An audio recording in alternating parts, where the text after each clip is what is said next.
Bienvenue au cœur de la Provence, dans la charmante petite ville d'Aix-en-Provence, célèbre pour son centre-ville pittoresque et ses attractions touristiques, comme le cours Mirabeau, principal axe du centre-ville, la cathédrale Saint-Sauveur, qui rassemble une multitude de styles architecturaux, les nombreuses fontaines et la place de la mairie.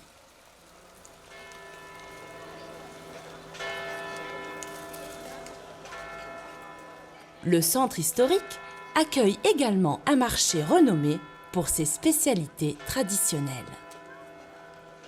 Je m'appelle Pierre Piantino et je suis spécialiste d'un des 13 desserts de Noël en Provence.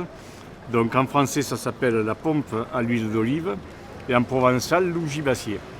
Donc on fabrique à la maison, artisanalement, avec ma femme et moi. Donc 4 mains et 2 cerveaux.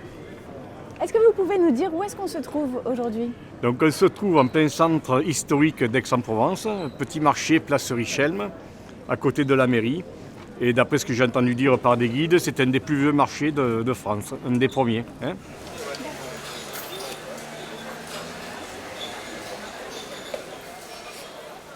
Je m'appelle Thierry, je suis commerçant sur le marché d'Aix depuis une dizaine d'années.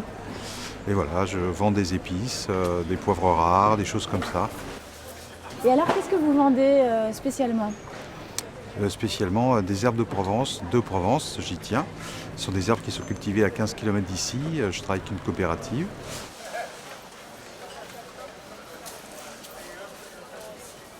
Je suis Madame Pelaza, je suis ici au marché depuis 27 ans et je vends les produits que mon mari les produit depuis de tout petit. Il a 52 ans, moi presque aussi, et c'est de père en fils en fait. Alors, qu'est-ce que vous vendez, vous ? Qu'est-ce que je vends ? Tout ce que vous voyez, chou-fleur, de romanesco, de brocolis, poireaux, carottes, navets, petits marrons, de petits radis, de l'ail, du panais, quelques fruits, pommes poires, pommes de terre, salade, blettes, épinards, tomates de jardin encore, haricots verts. Et voilà. Et donc, c'est déjà pas mal. C'est beaucoup. C'est déjà pas mal.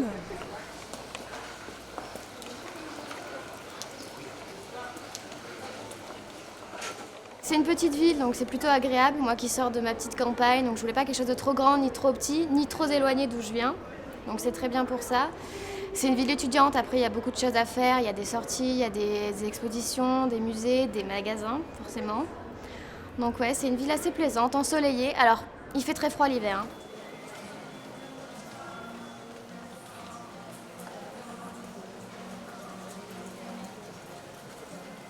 Alors, on se trouve à Eleven Paris, c'est une boutique au cœur d'Aix-en-Provence. Alors, c'est du prêt-à-porter haut de gamme. C'est important la mode à Aix ? Oui, c'est très important.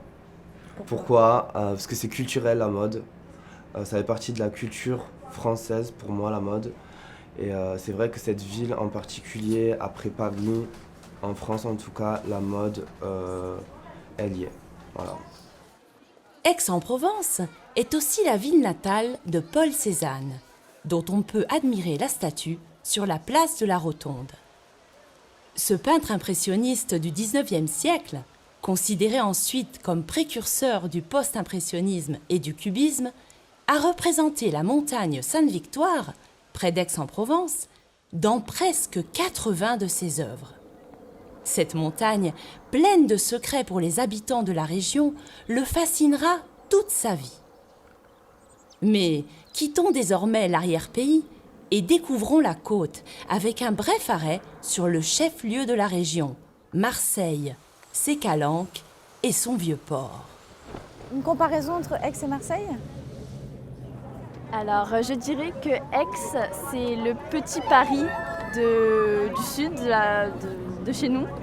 Et Marseille, ça n'a rien à voir, c'est pas la même mentalité, pas la même façon de vivre. Un point similaire, c'est que les Marseillais et les Aixois vivent très rapidement.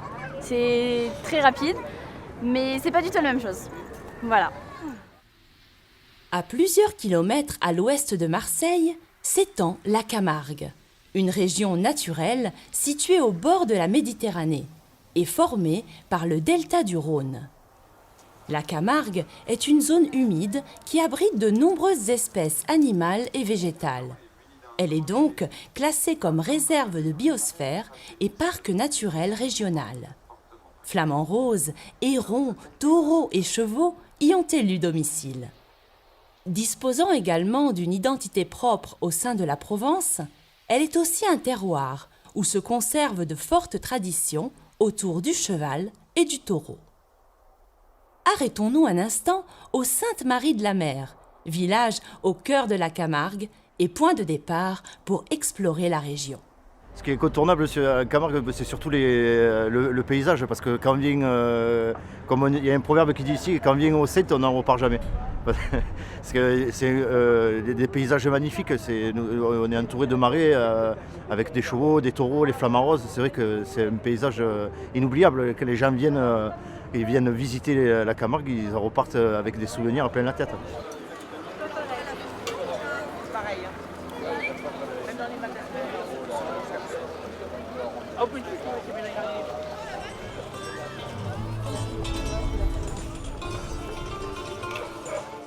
Je pense que la Camargue a beaucoup conservé ses traditions et donc du coup notamment autour du cheval, du taureau, voilà, et je pense que c'est bien de faire perdurer les traditions et c'est un terroir où c'est assez préservé a priori. C'est pour ça qu'on était attirés, qu'on est venu ici. La journée se termine et le soleil se couche sur la baie. La Camargue s'endort en rêvant aux gardians, galopant sur les chevaux sauvages dans les marais au milieu des roseaux.